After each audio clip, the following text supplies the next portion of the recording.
Du hast das Wort.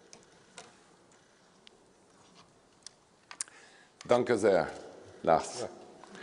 That's about all of what my German is like, so I'll switch to French in a minute. But I first want to say in English how much I'm happy that we are together here. As you know, the French-German relationship is key in anything European. And it's linked with our history, it's linked with common projects we carry together, but it's also linked with interpersonal relationship between men and women. And we've been now working together for more than 3 months, and I can tell you that there's no better relationship than the ones we've built together over the last few weeks, and I'm looking forward for these to keep on growing in the next few months and years. Je tiens à remercier Lars pour son invitation, pour notre coopération étroite ces derniers mois. Je tiens aussi à témoigner, comme il l'a fait, de notre profonde solidarité avec nos amis espagnols qui ont subi un drame terrible cette nuit, hier soir, avec l'accident de TGV. La coopération franco-allemande est plus importante que jamais, en particulier pour la défense de la compétitivité européenne. Depuis plusieurs années, nous vivons dans un monde marqué par des tensions et des déséquilibres croissants. Le retour de la guerre sur le continent européen en 2022 a constitué une première rupture majeure. Les tensions commerciales mondiales en sont une deuxième, et elles sont venues aggraver un contexte international déjà profondément instable. Sur le premier bouleversement qu'a constitué l'invasion de l'Ukraine, l'Union européenne a répondu présente. Depuis 2022, près de 187 milliards d'euros ont été mobilisés par l'Union, contre 114 en provenance des États-Unis. Le Conseil européen, depuis, s'est mis d'accord, vous le savez, en décembre dernier, sur un prêt supplémentaire de 90 milliards d'euros. Il s'agit d'un signal important de notre volonté, de notre capacité à soutenir l'Ukraine, à condition que celle-ci continue évidemment de respecter l'État de droit et de renforcer les industries de défense européennes et ukrainiennes. Au-delà de l'Ukraine, évidemment, les premiers jours de l'année, et notamment ces derniers 48-72 heures, montrent que ces turbulences se poursuivent et s'intensifient. Je pense bien sûr aux menaces pesant sur la souveraineté du Groenland et aux nouvelles menaces tarifaires européennes. Vous le savez, mais je le dis, je le répète, nous sommes pleinement solidaires du Royaume du Danemark et du peuple groenlandais. Les principes de souveraineté et d'intégrité territoriale doivent être respectés. Lars a parlé de chantage, je le dis aussi, du chantage entre des alliés de 250 ans, du chantage entre des amis. Ce n'est évidemment pas acceptable et c'est, à ma connaissance, la première fois qu'un instrument économique, les tarifs, dont vous le savez que nous pensons pas forcément beaucoup de bien, sont utilisés pour des raisons géopolitiques, a fortiori à destination d'adversaires et d'amis. C'est évidemment inacceptable. Nous devons, en Européens, rester unis et coordonnés dans notre réponse et surtout être prêts à utiliser pleinement les instruments de l'Union européenne. Lars y a fait référence aussi, l'accord commercial, les tarifs, l'instrument anti-coercition. Si ces menaces tarifaires se confirment, nous devons toutes examiner. Nous sommes déterminés à défendre notre souveraineté. Ce mot est important et tu l'as prononcé, je le prononce à nouveau. Et plus que jamais, la coopération franco-allemande en ce domaine sera déterminante. Nous traiterons de tous ces sujets dans le cadre du G7. Nous traiterons évidemment d'autres priorités, comme les déséquilibres multilatéraux, les matériaux rares. Tu y as aussi fait référence, cher Lars. Et je convoquerai dans les prochains jours une première réunion du G7 Finances pour aborder tous ces sujets, y compris évidemment les sujets les plus récents. Ce contexte instable, mesdames et messieurs, renforce la nécessité de faire des progrès concrets et rapides pour la souveraineté et la puissance de l'Europe, notamment en matière de compétitivité dont nous sommes responsables tous les deux. La puissance de l'Europe, plus que jamais, doit s'affirmer comme notre orientation stratégique et nous y sommes tous associés. Tu l'as dit, Lars, nous devons travailler sur la souveraineté numérique, nous devons aussi travailler sur la souveraineté financière, nous devons faire en sorte que l'Europe soit un acteur majeur de la révolution numérique en cours, et notamment celle de l'intelligence artificielle. Et pour cela, l'Europe dispose d'atouts majeurs. Nous sommes une puissance d'innovation. Nous avons des chercheurs, nous avons des start-up, nous avons une capacité à générer des brevets qui est une des plus fortes au monde. Nous avons aussi un atout majeur qui est la puissance de notre marché. Le marché unique européen est le plus puissant du monde. Nous devons le compléter, nous devons le rendre plus efficace. Nous parlerons notamment aujourd'hui du 28e régime d'entreprise, qui est une des priorités que nous devons partager. Nous avons l'innovation, nous avons un marché. Le chaînon bancaire, il est clairement au milieu. Nous n'avons pas suffisamment de capital en Europe pour financer nos entreprises et faire en sorte qu'elles grandissent, qu'elles soient puissantes, qu'elles soient des champions mondiaux et qu'elles restent évidemment des entreprises européennes. Et c'est un défi majeur auquel nous allons travailler aujourd'hui, notamment, tu l'as dit, dans le cadre du rapport Cookies et Noyer qui nous sera remis, sur lequel il y a un certain nombre de propositions très concrètes pour accélérer le financement des scale-up européennes, avec l'initiative TIBI, qui est l'initiative Win en Allemagne, qui doit se généraliser, qui doit s'européaniser. Et nous serons évidemment très au cœur de cette initiative franco-allemande, de manière à faire en sorte que les scale-up françaises, allemandes et au-delà européennes soient mieux financées. Je pense aussi au développement des nouveaux piliers de nos systèmes de retraite, qui permettent eux aussi d'investir de manière significative dans la croissance des start-up, ou encore à l'amélioration des conditions de cotation dans l'Union européenne, dans un contexte où certaines de nos entreprises, parmi les plus prometteuses, se trouvent parfois contraintes de s'introduire en bourse aux États-Unis. Nous proposerons également de travailler avec Euronext, avec Deutsche Börse, pour travailler à des instruments permettant d'accélérer, de concentrer, d'accentuer le financement des scale-up en européen. Nous lancerons une feuille de route sur le financement des scale-up et au-delà, nous devons évidemment mettre en œuvre dès que possible l'union de l'épargne et de l'investissement. Tu l'avais dit, nous avons réalisé certains progrès l'année dernière, mais nous devons aller plus loin. Nous nous sommes mis d'accord sur le revenu numérique, nous nous sommes mis d'accord sur la titrisation, et c'est grâce à un compromis franco-allemand que ça a été le cas. Nous devons avancer sur la supervision, et je souhaite qu'on puisse avoir un accord avant la fin de l'année. Nous souhaitons développer le label Finance Europe. Nous souhaitons aussi renforcer la compétitivité bancaire. Les banques françaises, les banques allemandes et au-delà les banques européennes doivent être des leaders mondiaux et reconnaissons-le qu'aujourd'hui nous pouvons faire mieux. Toutes ces priorités renforceront la capacité d'action de l'Union européenne. Cette capacité d'action reposera également sur un budget pluriannuel qui fixera les bonnes priorités, en particulier en matière de compétitivité. Lars et moi-même discuterons plus en détail du prochain cadre financier pluriannuel. Mesdames et messieurs, sur tous ces sujets, comme toujours, quand la France et l'Allemagne avancent ensemble, quand Lars Klingbeil et Roland Lescure avancent ensemble, le reste de l'Europe est prête aussi à accélérer. Je suis une fois encore très heureux d'être avec toi ici aujourd'hui pour faire en sorte que nous avancions ensemble et que l'Europe accélère. Merci encore. Vielen Dank. Wir haben Zeit für ganz wenige kurze Fragen. Herr Buchsteiner beginnt. Eine Frage an beide Minister. Welche Rolle spielt beim Anti-Zwangsinstrument die Abwägung, was das für unsere Wirtschaft in Europa, in Deutschland bedeutet, in Frankreich bedeutet? Und dann die zweite Frage, wie schnell, Herr Klingbeil, Herr Lescure, könnten Entscheidungen getroffen werden? Also haben wir in 10 Tagen, haben wir in 14 Tagen Klarheit dazu? Vielleicht, Herr Buchsteiner, darf ich eine Sache noch sagen, weil ich nicht weiß, ob die Übersetzung, zumindest habe ich es, glaube ich, anders verstanden, als es gesagt wurde, das G7-Finanzministertreffen soll in wenigen Tagen stattfinden. So hat Roland Lescure mir das angekündigt. Das ist, glaube ich, eine wichtige Botschaft, weil es auch das erste G7-Treffen wäre, was dann in der französischen Präsidentschaft stattfindet. Und da wird natürlich auch über die aktuelle Lage beraten. Ich glaube, die Übersetzung war in diesem Jahr oder sowas.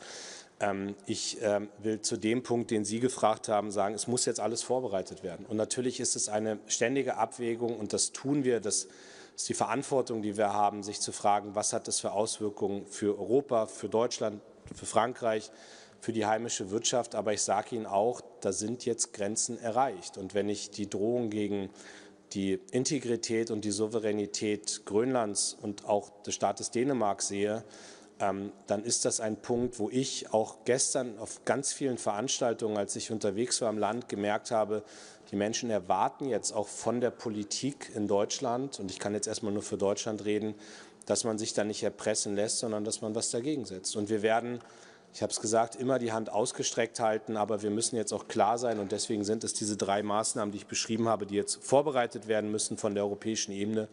Und ob und wann, wie was greift, das muss man dann situativ entscheiden, aber wir müssen in allen 3 Feldern vorbereitet sein. Und der 1. Februar ist das Datum, das Präsident Trump gesetzt hat, und wir werden jetzt in intensiven Gesprächen, ich werde selbst mit amerikanischen Vertretern in Davos sprechen, ich werde da auch jede Möglichkeit nutzen, in den Dialog zu gehen, werden ausloten müssen, wie sich die ganze Sache zum 1. Februar dann entwickelt. Aber für mich muss in jeder Minute dann auch klar sein, Europa ist bereit zu handeln, und das darf nicht erst dann vorbereitet werden, sondern diese Vorbereitungen müssen jetzt getroffen werden. Merci d'avoir précisé la traduction.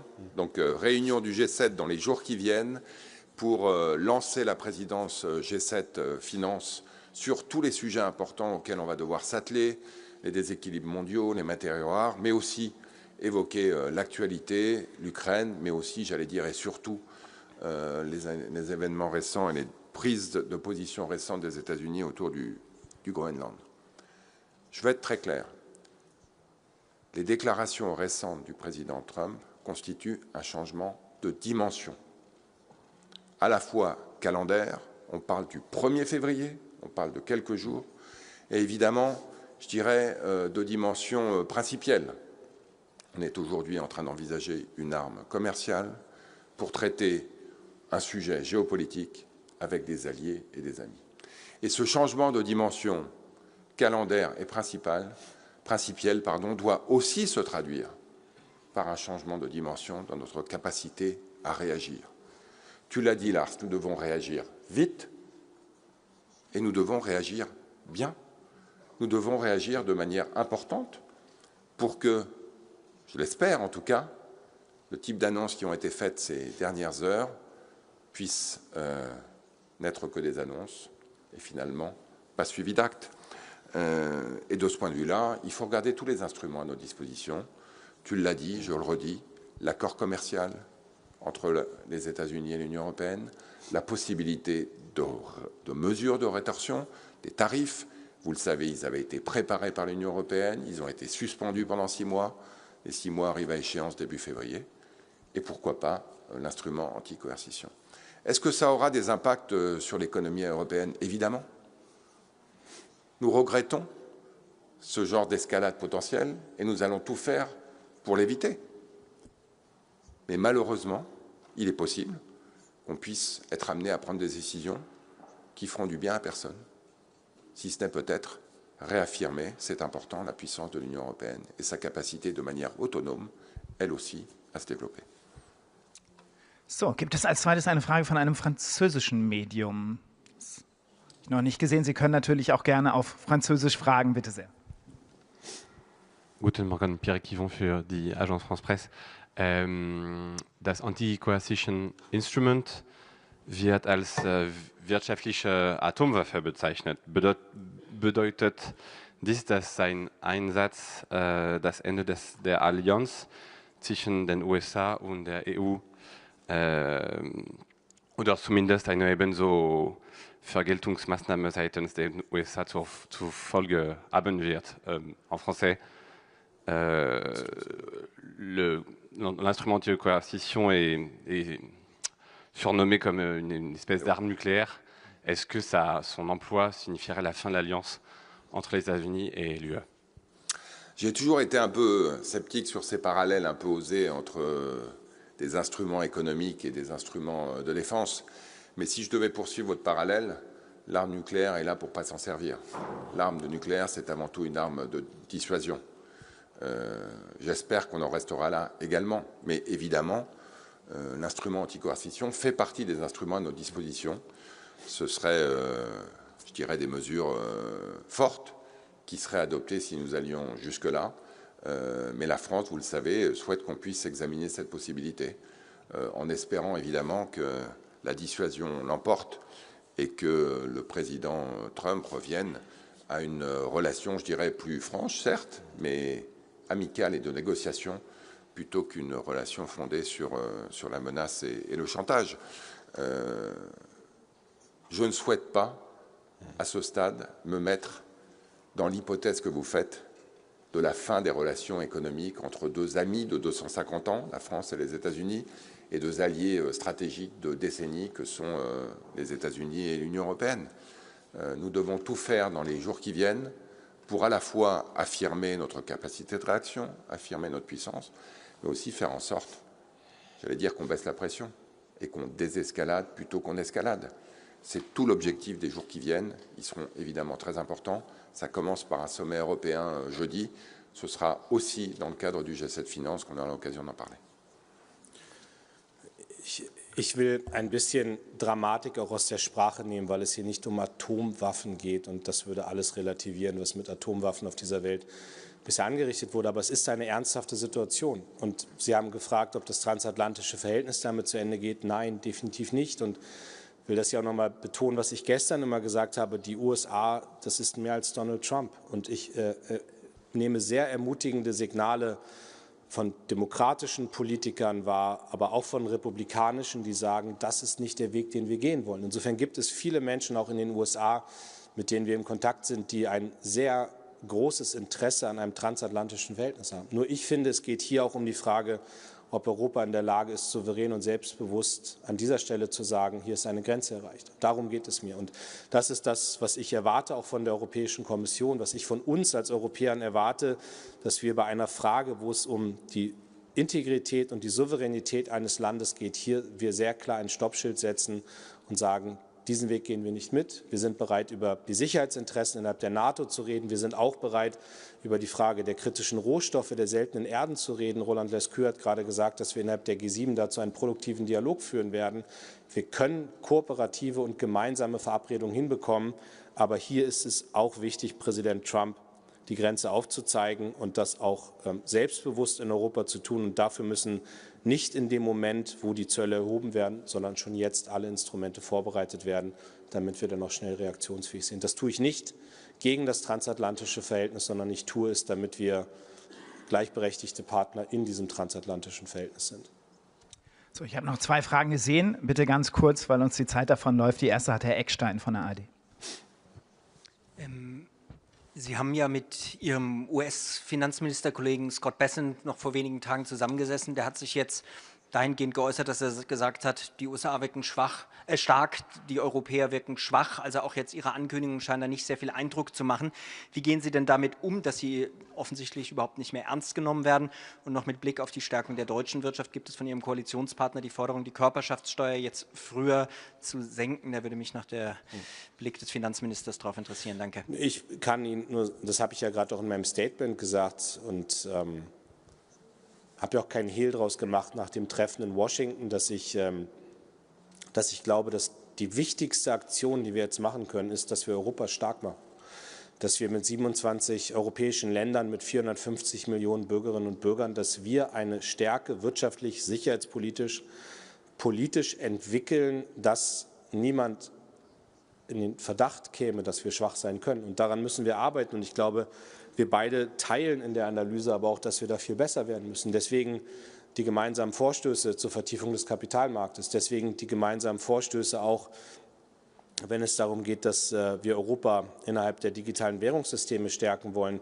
Deswegen die Ideen zu Buy European und zum europäischen Patriotismus. Und das Ganze muss in einem Tempo passieren, wo ich hier auch sehr klar sage, manche Aktion der Kommission lässt mich in dem Zweifel zurück, ob die Dringlichkeit schon erkannt wurde, in der wir jetzt handeln müssen. Aber da wollen wir eben vorangehen und wollen das Tempo machen. Was die Frage heimische Wirtschaft angeht, ich sage Ihnen das sehr klar, das ist für mich das Top-Thema für 2026. Ich habe das schon im letzten Jahr deutlich gemacht. Viele der Entscheidungen, die auch hier im Haus getroffen wurden, standen ja immer unter der Prämisse, wie können wir Deutschland wieder auf einen Wachstumspfad bringen und wie können wir die Sicherheit von Arbeitsplätzen voranbringen. Ich will daran erinnern, dass wir die 500 Milliarden Investitionen auf den Weg gebracht haben, die Abschreibung. Wir haben das Absenken der Körperschaftssteuer beschlossen, in einem Doppelschritt erst die Investitionsanreize, Dann die Körperschaftssteuerabsenkung. Ich habe Vorschläge gemacht, die Energiekosten zu senken. Das wird jetzt seit dem 1. Januar umgesetzt. Und es gibt viele weitere Maßnahmen, die wir machen. Und ich bin auch bereit für weitere Diskussionen. Also das wird Bestandteil jetzt auch der nächsten Koalitionsausschüsse sein. Nur ich sage Ihnen auch, wir wären gut beraten, wenn wir in der Koalition darüber sprechen, wie wir die Produktivität in unserem Land erhöhen können. Und da geht es für mich um Fragen, wie wir Forschung und Bildung steigern können, wie wir eine technologische Anführerschaft auch übernehmen können, wie wir den Fachkräfte- und den Arbeitskräftemangel, der sehr offensichtlich ist in unserem Land, wie wir den beseitigen können, wie wir in Fragen der Energiekosten vorankommen. Also manchmal ist dann die Forderung, eine Steuersenkung vorzuziehen, ohne dass man übrigens passend Vorschläge zur Gegenfinanzierung macht, ist dann gut für Seite 1 und die knackige Überschrift. Aber ich glaube, wenn man den Zustand der deutschen Wirtschaft analysiert, dann haben wir noch ein paar andere Dinge, die wir klären müssen und wo ich auch jederzeit nicht nur bereit bin, sondern auch will, dass wir da mit Tempo vorankommen. Aber manchmal sind Debatten ein bisschen komplexer als auf Seite 1 und mit einer Überschrift. Quelques mots peut-être pour compléter en ce qui concerne la position française. D'abord, notre objectif dans les jours qui viennent, dans les semaines qui viennent, dans les trimestres qui viennent, dans les années qui viennent, c'est de convaincre poliment mais fermement Scott Bessent qu'il a tort. L'Europe n'est pas faible. L'Europe est forte. L'Europe peut être plus forte. L'Europe doit affirmer sa force et sa puissance. Et pour ça, il faut continuer à changer l'Europe. Il faut le faire plus vite, de manière plus intense, sur tous les sujets qu'on a mentionnés ces dernières minutes. Numérique, financier, industrie, énergie. Le combat pour la productivité, ça doit être un combat européen. On a du retard en productivité. On sait que c'est beaucoup lié d'ailleurs à l'insuffisante révolution technologique en Europe. Il faut qu'on accélère sur tous ces sujets-là pour montrer, je le répète, à Scott Bessent, gentiment, poliment, mais fermement, qu'il a tort. Nous pouvons être forts, nous devons être forts. Et pour ça, évidemment, il faut que les pays, eux aussi, mènent des politiques macroéconomiques adaptées aux enjeux du jour, adaptées aussi à leur situation. Ça ne vous a pas échappé que la situation budgétaire française et la situation budgétaire allemande ne sont pas tout à fait les mêmes. Nous avons des défis un peu différents, mais pour autant, cette logique de productivité, d'attractivité, de capacité à développer la France, l'Allemagne et au-delà l'Union européenne dans cette révolution technologique, c'est ce qui doit être au cœur de nos soucis. Vous avez parlé d'impôt sur les sociétés. Effectivement, il ne baissera pas en 2026. Nous avons préféré, et le budget n'est pas encore complètement adopté, mais j'espère qu'il le sera dans les jours qui viennent, je dirais la stabilité. Nous préservons un certain nombre d'outils de compétitivité français qui permettent d'accompagner les entreprises françaises et internationales dans leurs investissements en France, le crédit impôt recherche, le pacte Dutreil qui permet d'assurer la transmission d'entreprises familiales. Le coût du travail sera également préservé en 2026. Nous avons mis en place un certain nombre de mesures qui vont aussi permettre de soutenir la demande. Voilà, le budget est quasiment prêt. J'espère qu'il sera adopté dans les jours qui viennent. Il s'accompagnera effectivement d'une taxation des grandes sociétés qui restera probablement en ligne avec celle qu'on avait cette année. L'objectif, il est avant tout qu'on ait un budget, qu'on puisse accompagner les autres politiques budgétaires présentes dans l'Union européenne dans une logique de compétitivité, de productivité et de croissance. So, die letzte bitte wirklich kurze Frage hat Herr Seibel von der Welt. Ja, vielen Dank. Souveränität Europas hängt ja auch mit Verteidigungsfähigkeit zusammen. Wird dies ohne gemeinsame EU-Schulden gehen? Erst in der Vorwoche der deutsche Bankchef Christian Sewing gefordert, dass wir ein Next-Gen EU 2.0 brauchen für das Thema Sicherheit. Wie sehen